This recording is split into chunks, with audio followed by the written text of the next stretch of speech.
ছাড়া তো আমার আর কেউ নাই। আল্লাহ গো, তুমি যদি মাফ না করো কে আমাকে মাফ করবে? তুমি যদি মাফ না করো কে আমাকে মাফ করবে? তুমি যদি আমাকে মাফ করো তাহলে তোমার কোনো দিকে কমবে না, তুমি যদি আমাকে মাফ না করো তোমার কোনো দিকে বাড়বে না।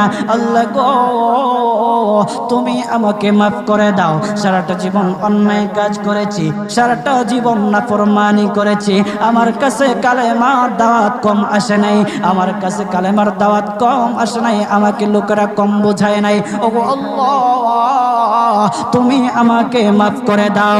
মাফ না করলে কোথায় যাব, কার কাছে যাব? বাবা যখন মারে তখন মার কাছে আশ্রয় নেওয়া যায়, মা যখন প্রহার করে তখন বাবার কাছে আশ্রয় নেওয়া যায়, বাবা মা যখন প্রহার করে তখন দুনিয়ার কারো না কারো কাছে আশ্রয় নেওয়া যায়। ওগো